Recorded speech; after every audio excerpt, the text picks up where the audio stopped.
Hello, everyone. So, for my capstone project presentation, I'm going to be talking about the construction of false memory. So, just to give you a little preview of what you can expect in this presentation, first, we're going to talk about our intro to memory, what is memory, and then we're going to move on to talk about verbal suggestioning, and then we go into false photos, talking about hypnosis, and then suggestibility, and then a quick little wrap up. So first, we're going to start off with our introduction to memory, just to give our brains a little refresh on what memory is and why it matters for this project.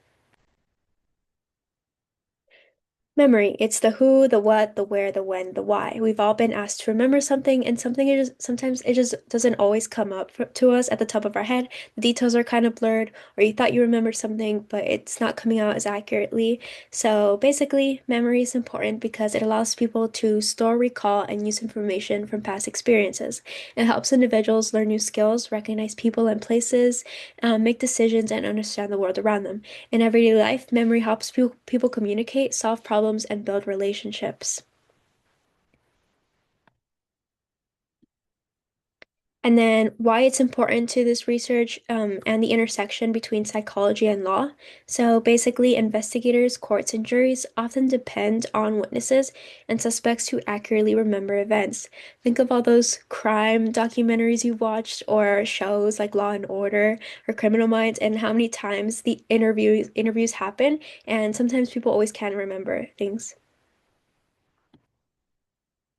So for my capstone focus, we're going to be talking about interview and interrogation techniques and how they can distort memory, leading witnesses and suspects to develop false memories and even false confessions. So, research shows that memory is not always reliable and can be influenced or distorted by outside factors like stress, suggestion, or leading questions. Once again, investigations or being in court in general, or being part of like a crime investigation is pretty high pressure situations that humans can be put in. So, these are one of the reasons why memory is not always reliable.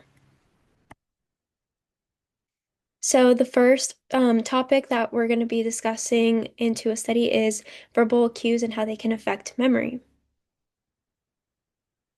In this research study, it's appraising Loftus and Palmer, a pretty famous and well-known memory study. And this one is called Post-Event Information versus Concurrent Commentary in the Context of Sports by researcher Goldschmied. Um, It's basically discussing how wording used in questions change how people remember events they witnessed. In this case, it's on specifically sports situations. So this was inspired by Loftus and Palmer's classic false memory study in 1974, and then researchers wanted to see if suggestion wording could also affect memory in sports situations. So, how this study was set up, basically 115 undergrad students participated. Students watched hockey and collision videos, and afterwards, after three types of rounds, they answered questions using where the interviews used different wording. So for the interviews, after three rounds, they answered questions.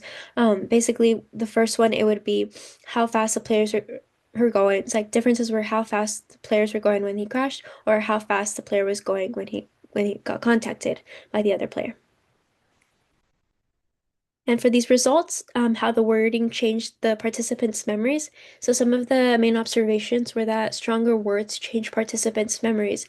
Obviously, when they were asked using the word contacted, the participants who watched these sports collision videos um, described the event that they had watched as something that just like, oh, it was pretty easy, it was smooth, and it wasn't really said in exaggeration. But when they were asked using the word crash, suddenly it was a much more tragic, high intensity event.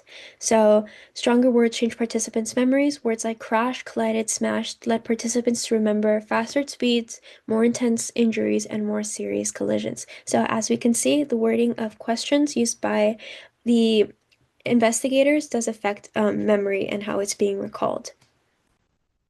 And this causes what's known as a misinformation effect. So, misleading language in the questions can alter memory after an event occurs. Even small wording differences can alter the memory. And how this connects to interviews in the criminal justice system. So, our main takeaway here is that memory is reconstructive and it's not always going to be perfectly accurate.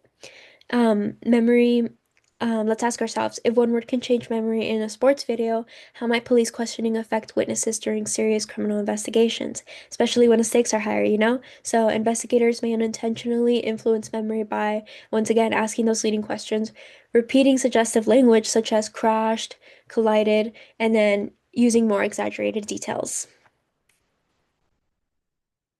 And then distorted memories can contribute to inaccurate eyewitness testimonies, false accusations, and wrongful convictions. So, and now we're going to be talking about false memories provoked by false images. In this study conducted in 2002, it's called A Picture is Worth a Thousand Lies. Basically, it studies if fake photographs can cause people to develop false childhood memories. So, for a little context, researchers already knew suggestive wording in interviews could influence memory. They wanted to test whether photographs would be even more convincing. Study set up so it was 20 adults who participated. Participants viewed four childhood photos, and then one photo was fake, and this was done by digital editing of a hot air balloon ride. Some key findings and how the participants developed false memories in the study. It's really interesting because around 50% of the participants formed partial false memories or complete false memories after seeing that fake childhood photo of themselves on the hot air balloon ride. Many were able, maybe many tried to recall that memory as if it actually happened. Basically, they were being gaslighted, and they tried recalling that fake memory by adding emotional details, sensory descriptions, and made up conversations. So the participants generally believe that the false event happened. Why this happened? I guess you can say that people often trust photographs as the strongest form of proof, even when the evidence is false. I mean, if you don't think something happened and someone showed you a picture saying, "No, look, here's the evidence," even if it's fake, just seeing that physical proof, it's gonna make you think that it happened, right? So visual evidence can reconstruct memory. And then if we think about this in a grand scheme of things and how its effect can come up, if fake childhood photos can create false memories in adults, interrogation pressure may have an even stronger effect during criminal investigations. So, as we learned, false evidence can influence what witnesses and suspects believe they remember. Some of those consequences of distorted memories may lead to false testimonies, inaccurate witness reports, and once again, wrongful convictions. Moving on, another form of false memory construction can happen with hypnosis.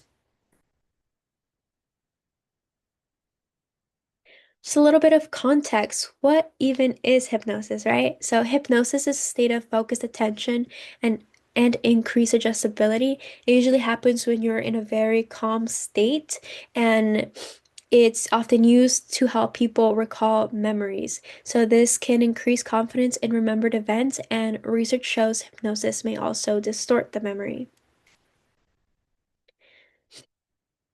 So, in the study, it's called Hypnosis and Distortion in Eyewitness Testimony. It was conducted in 1979.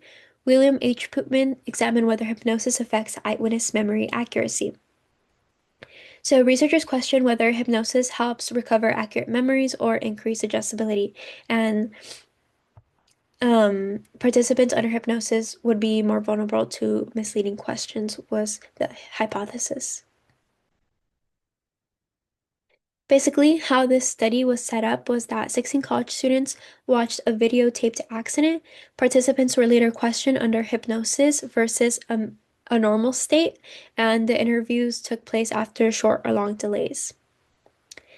Researchers asked subjective and leading questions. Leading questions included misleading details about the accident, and the goal was to measure how hypnosis affects memory accuracy.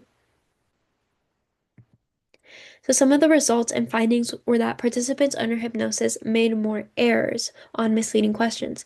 Um, those hypnotized individuals showed signs of greater suggestibility, and many participants were highly confident in false answers because of that state of hypnosis that they were in.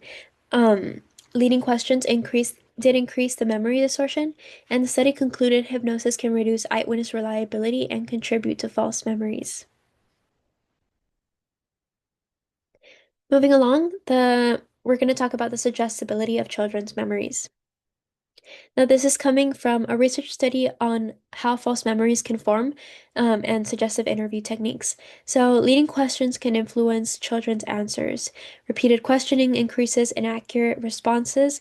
Interview bias can pressure children into changing answers. Guided imagery and pretend scenarios may create false memories, and anatomically detailed dolls sometimes increased false reports in the study. Another main point is that children falsely claimed events happened after repeated interviews, and some children reported touching or abuse that never even occurred. This study also reveals how suggestive interviewing affects children's memories. It focused on eyewitness testimonies and child abuse investigations. Researchers reviewed studies on misleading questions and interview bias, and they found that preschool children, out of all children, are especially vulnerable to suggestion. Memory accuracy can be distorted by repeated interviews and pressure. So, some of the different interview methods that they were researching for distorted memory, one of them was leading questions. So, for example, one of them was, "He touched you, didn't he?" Or repeated questioning, such as the children changed answers after being questioned at the same time. Another one was interview bias, so interviews push children toward expected answers. Another one could have was guided imagery and pretending, so the children imagine events and later believe they really happened. And then peer pressure and praise. Children were told other kids already agreed or were rewarded for certain answers. And then in these results, Ceci and Brooke found that preschool age children were the most suggestible group. Repeated interviews created increased false memories over time, and some children falsely reported witnessing theft, inappropriate touching, or events that never even happened. So children often become highly confident in false memories. Open-ended questions produce the most accurate responses, and suggestive interviews could make false memories stories detailed and believable. And then, how does this connect to false memory research? So, we see that memory is reconstructive and can be altered by suggestion. Children's testimonies can become unreliable under pressure. And this is important because a lot of the times in investigations, or just in general, people always say to believe children because they don't lie, or they're less likely to lie. But as you can see, the study proves it wrong because children are one of the most vulnerable groups such as to suggestibility. So, interview style strongly affects memory accuracy, supports the need for neutral, non-leading interview techniques, and it's important for criminal investigations, court cases, and eyewitness testimonies. And now, just to wrap it up a little bit, so some of the key takeaways that we learned in this presentation was that memory is reconstructive and not perfectly accurate. Suggestive wording, false images, hypnosis, and repeated questioning can distort the memory. People can become highly confident in memories that are inaccurate or completely false, and interview and interrogation techniques can unintentionally influence witnesses and suspects. And then distorted memories may contribute to false testimonies, false confessions, and wrongful convictions. And then, as of 2018, from this graph put by the National Registry of Exonerations and the Innocent Project that were tracking specific errors in overturned cases, as you can see, eyewitness misidentification and false confessions or admissions are the first and third main reasonings for major causes of wrongful convictions. And these are pretty high percentages, and they all relate to um, inaccurate memory or false memories, because eyewitness misidentifications, if you don't remember the face or the identity of someone in particular specifically, or accurately, it can cause the person to misidentify the person that they're accusing. So that's the biggest cause of wrongful convictions. And false confessions or admissions, like we talked about in the other forms of distorted memory or false memory, once again, it shows that it's a major cause of wrongful convictions. So, understanding how false memories form is important for improving police interviews, protecting eyewitnesses' reliability, and promoting fairness in the criminal justice system. And then these are just my resources that I used. And that is it. Thank you so much for listening.